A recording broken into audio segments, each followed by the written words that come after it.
샬롬, 하나님과 동행하는 새벽기도회 달라스 임마누엘 교회 권성철 목사입니다. 오늘도 하나님과 동행하며 풍성함을 누리시는 저와 여러분이 되시길 주님의 이름으로 축복합니다. 오늘 말씀은 예레미야 20장 1절에서 18절까지의 말씀입니다. 임멜의 아들 제스장 바스울은 여호와의 성전의 총감독이라. 그가 예수님의 이 일을 예언함을 들은지라. 이에 바스울이 선지자 예레미야를 때리고 여호와의 성전에 있는 베냐민 문 위층에 목에 씌우는 나무 고랑으로 채웠더니 다음날 바스울이 예레미야를 목에 씌우는 나무 고랑에서 풀어주매 예레미야가 그에게 이르되 여호와께서 내 이름을 바스울이라 아니하시고 마골 및 사빕이라 하시느니라. 여호와께서 이와 같이 말씀하시되 보라, 내가 너로 너와 내 모든 친구에게 두려움이 되게 하리니 그들이 그들의 원수들의 칼에 엎드러질 것이요 내 눈은 그것을 볼 것이며 내가 온 유다를 바벨론 왕의 손에 넘기리니 그가 그들을 사로잡아 바벨론으로 옮겨 칼로 죽이리라. 내가 또 이 성읍의 모든 부와 그 모든 소득과 그 모든 귀중품과 유다 왕들의 모든 보물을 그 원수의 손에 넘기리니 그들이 그것을 탈취하여 바벨론으로 가져가리라. 바스울아, 너와 내 집에 사는 모든 사람이 포로 되어 옮겨지리니 내가 바벨론에 이르러 거기서 죽어 거기 묻힐 것이라. 너와 너의 거짓 예언을 들은 내 모든 친구도 그와 같으리라 하셨느니라. 여호와여, 주께서 나를 권유하심으로 내가 그 권유를 받았사오며 주께서 나보다 강하사 이기셨으므로 내가 조롱거리가 되니 사람마다 종일토록 나를 조롱하나이다.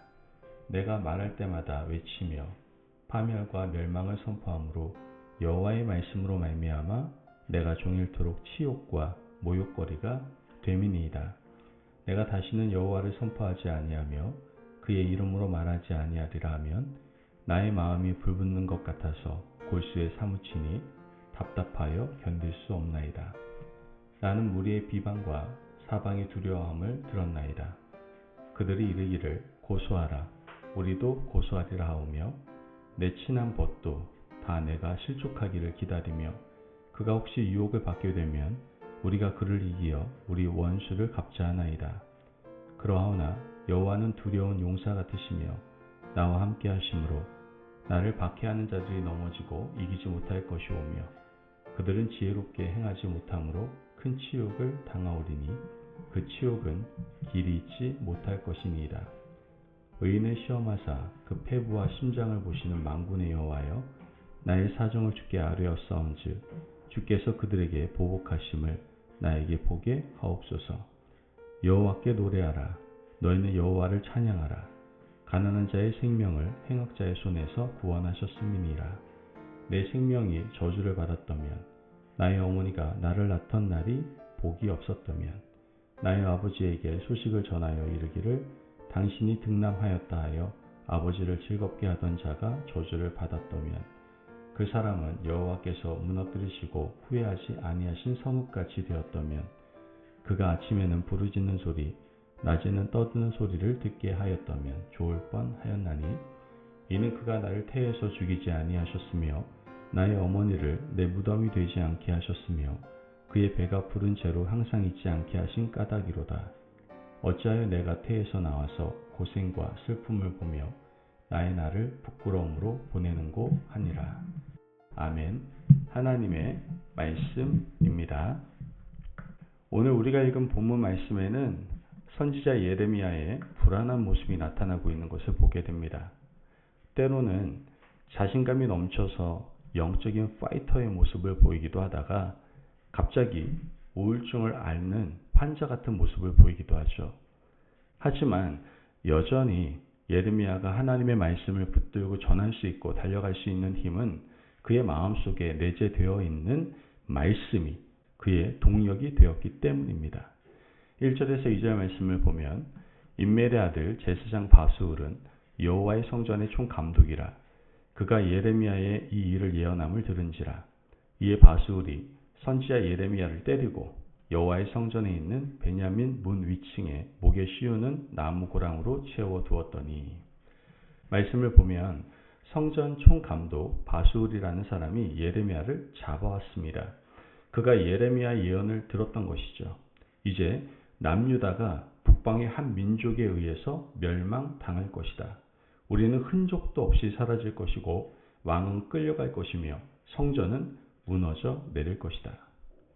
예레미야의 예언을 처음 들었을 때는 아마 미친 사람이라고 생각했을 겁니다. 하지만 예레미야는 멈추지 않습니다. 계속해서 예언을 합니다. 성전에 올라가는 사람에게 이 성전이 여호와의 성전이라는 거짓말을 믿지 말아라 라고 막 외칩니다. 성전 총감독 제사장 바수울은 더 이상 예레미야를 가만히 둘 수 없다고 여겼던 겁니다. 그래서 그를 붙잡아서 많은 사람들이 볼 수 있는 성전 2층으로 올라갔습니다. 그곳에서 예레미야를 때립니다. 그리고 목에 고랑을 채워서 수치를 주게 되죠. 이런 일을 당하는 예레미야의 심정을 한번 생각해 보십시오. 많은 사람들이 지켜보는 데에서 말로 다 할 수 없는 고통과 수치를 당하고 있지 않습니까? 몸과 마음, 영혼이 아마 모두 다 무너져 내렸을 겁니다. 그럼에도 불구하고 예레미야는 낙심하지 않습니다. 오히려 더 강력한 영적 파이터의 모습을 보여주고 있다는 것이죠. 3절의 4절 말씀을 보면 다음날 바수울이 예레미야를 목에 씌우는 나무 고랑에서 풀어주매 예레미야가 그에게 이르되 여호와께서 내 이름을 바수울이라 아니하시고 마골 미사비비라 하시느니라. 여호와께서 이와 같이 말씀하시되 보라 내가 너로 너와 내 모든 친구에게 두려움이 되게 하리니 그들이 그들의 원수들의 칼에 엎드러질 것이요 내 눈은 그것을 볼 것이며 내가 온 유다를 바벨론 왕의 손에 넘기리니 그가 그들을 사로잡아 바벨론으로 옮겨 칼로 죽이리라. 예레미야는 전혀 주눅들거나 절망하지 않았습니다. 바수울에게 강력한 저주를 선포합니다. 그리고 유다에 대해서 강력한 예언을 선포하고 있습니다. 그런데 이렇게 강력한 선포를 하던 예레미야에게 낯설고 연약한 모습이 나타납니다. 14절에서 15절 말씀을 보면 내 생일이 저주를 받았다면 나의 어머니가 나를 낳던 날이 복이 없었다면 나의 아버지에게 소식을 전하여 이르기를 당신이 흑남하였다 하여 아버지를 즐겁게 하던 자가 저주를 받았다면. 욥이 자신의 생일을 저주하는 모습을 그대로 예레미야가 보여주고 있는 겁니다. 한편으로는 강한 선지자의 모습이지만 한편으론 어쩔 수 없는 연약한 인간의 모습을 보여주고 있는 것이죠. 예레미야는 이러한 상반된 두 가지의 모습을 동시에 보여주고 있습니다. 여러분, 우리 인생도 마찬가지 아닙니까? 어떤 날은 자신감이 막 솟아서 모든 일을 감당할 수 있을 것 같고 무슨 일이든지 주어지기만 하면 목숨을 다해서 열심히 일하겠다라고 결단하기도 하다가 어떤 날은 다시 무너지고 쓰러져서 다시는 일어설 수 없을 것 같은 연약하고 약한 모습이 우리에게 있지 않습니까? 이렇게 좌우로 치우치고 견딜 수 없는 연약한 가운데 빠져서 사는 모습이 우리의 실제 모습입니다. 중요한 것은 어떻게 그 문제를 극복하느냐 하는 과정과 방법이다라는 것이죠. 예레미야는 어떻게 극복하고 있습니까? 8절에서 9절 말씀을 보면 내가 말할 때마다 외치며 파멸과 멸망을 선포함으로 여호와의 말씀으로 말미암아 내가 종일토록 치욕과 모욕거리가 됨이니이다. 내가 다시는 여호와를 선포하지 아니하며 그의 이름으로 말하지 아니하리라 하면 나의 마음이 불붙는 것 같아서 골수에 사무치니 답답하여 견딜 수 없나이다. 예레미야도 고통 가운데 살면서 포기 직전까지 가기도 했습니다. 이제는 다시는 하나님의 말씀을 선포하지 않겠다고 다짐을 합니다. 많은 사람들 앞에서 맞고 모욕거리가 되는 이 고통을 더 이상 견딜 수 없어서 털어버리고 도망가 버리려고 생각했던 적도 많았습니다.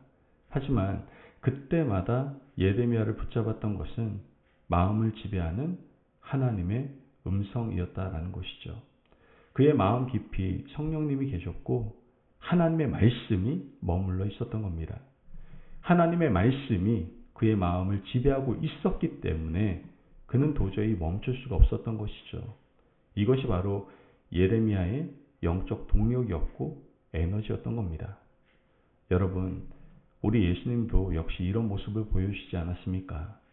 예수님은 대제사장, 서기관, 바리새인, 종교 지도자들에게 저주하며 독사의 자식이라고 독설을 던졌습니다.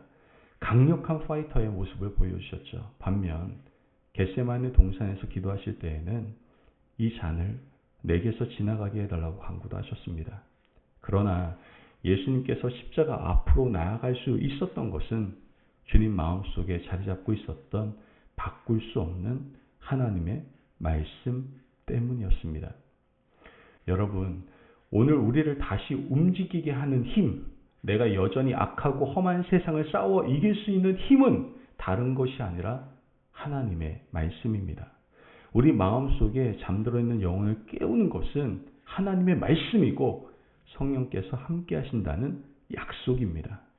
그러므로 오늘도 주의 말씀을 마음에 잘 새기시고 악하고 힘든 세상을 도전하고 승리하시는 저와 여러분이 되시길 주님의 이름으로 축복합니다. 아멘. 기도하겠습니다. 사랑이 많으신 하나님 감사합니다. 오늘도 우리에게 귀한 말씀에 은혜 허락하시며 감사합니다. 하나님, 우리는 갈등과 어려움이라는 현실의 고통 속에 살아갈 수밖에 없음을 고백합니다. 그때마다 마음에 자리 잡고 있는 말씀과 성령의 능력으로 갈등을 해소하며 승리하는 삶을 살아갈 수 있도록 도와 주옵소서.